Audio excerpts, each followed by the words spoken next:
pessoal, boa tarde. Quanto tempo, que saudade de vocês. Espero que vocês tenham sentido falta dos vídeos também. Como foi o mês de julho? E aí, quem teve férias, quem trabalhou, quem aproveitou para criar, para produzir, né, para gestar ideias. Então hoje estou aqui com novidades para vocês.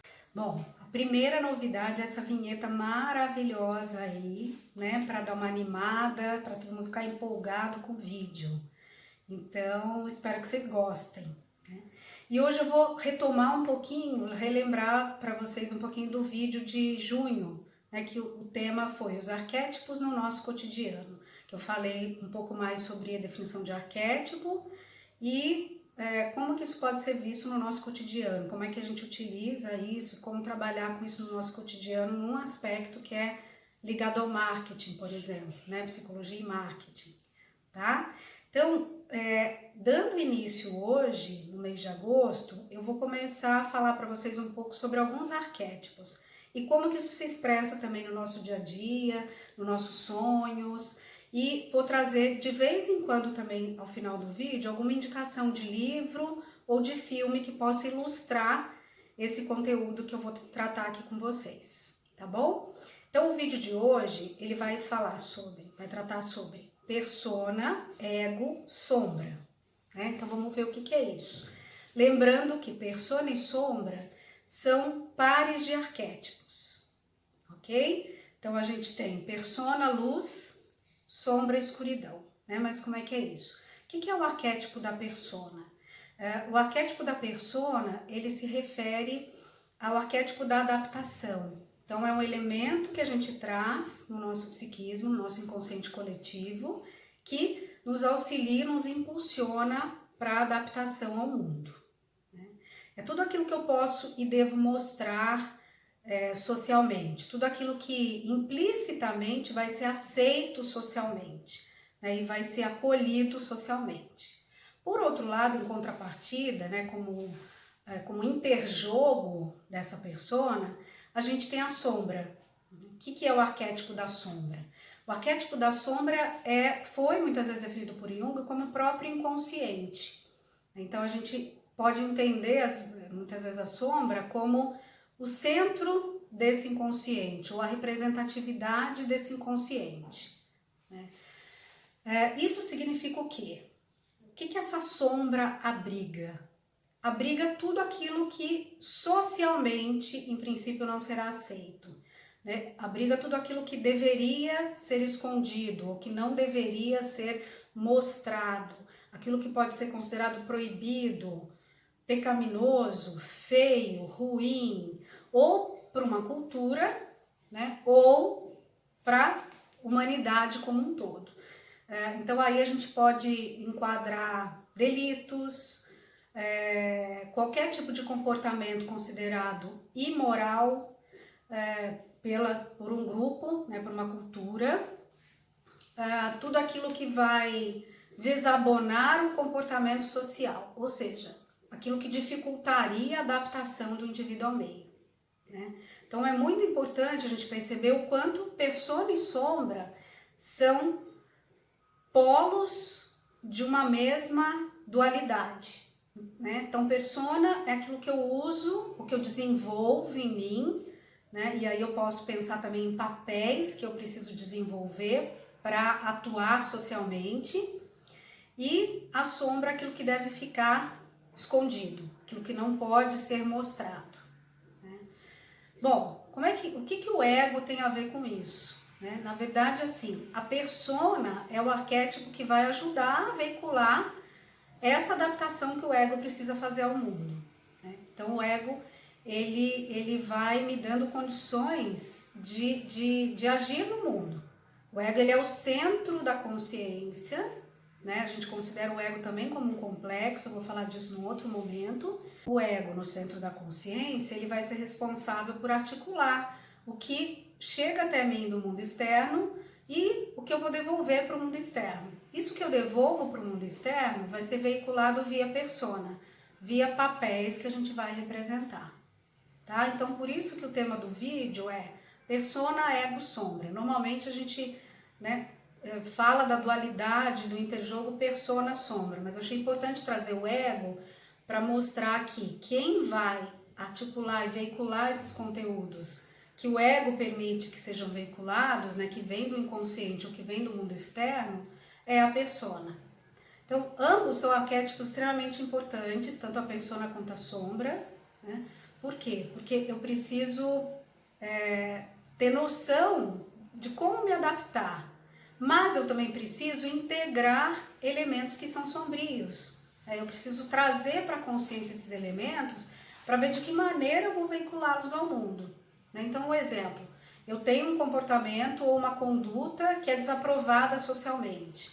Bom, o que eu posso assimilar disso no ambiente?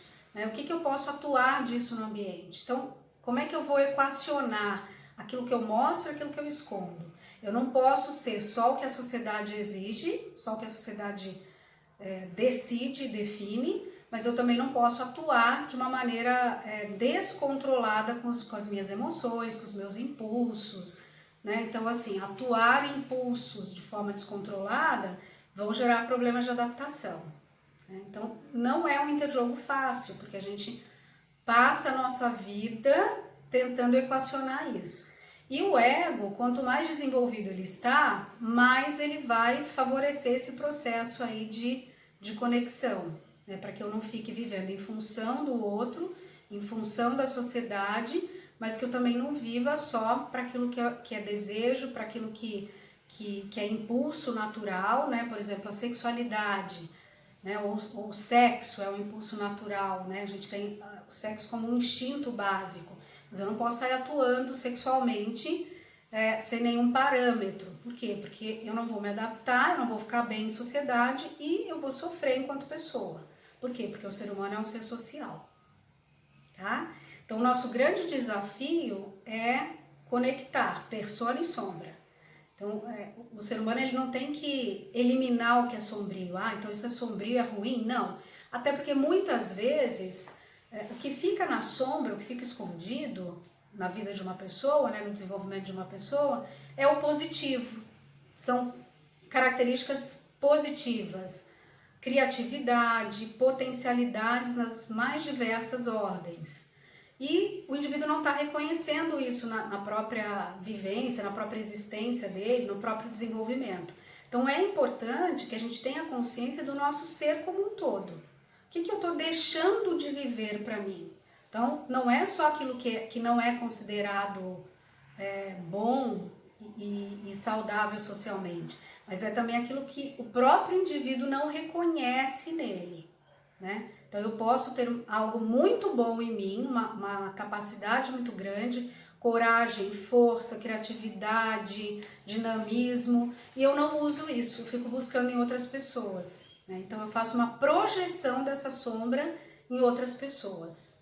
Isso é muito ruim, porque assim, eu vou sempre precisar de alguém, vou sempre depender de alguém para veicular e para viver esses elementos que são tão positivos. Ao passo que se eu integro essa sombra, eu consigo reconhecer em mim e consigo atuar dessa forma socialmente, né? E isso vai ser muito positivo, tá?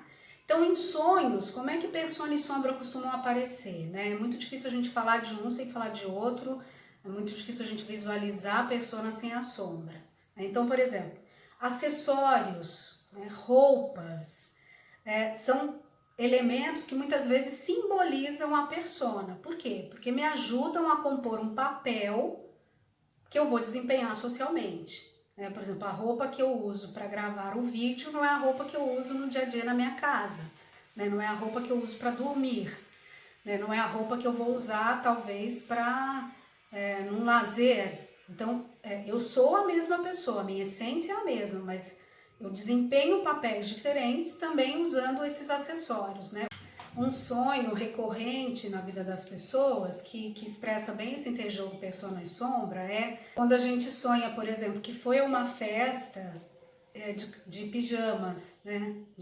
Ou sem roupa, ou eu estou na festa de pijamas descalço, quer dizer, tá faltando alguma coisa ali. E aí é importante a gente perceber e perguntar, né, para o sonhador como ele se sentiu, né? Se foi um sonho angustiante ou se de repente ele ficou bem. Ah, tudo bem que eu tô descalço, tudo bem que eu tô de pijama, tudo bem que eu tô sem roupa.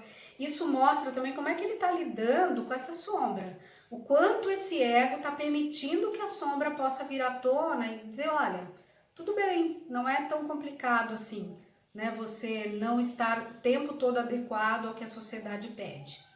Então isso é bem importante, tá? Então uma pinceladinha aí nessa relação persona, ego, sombra.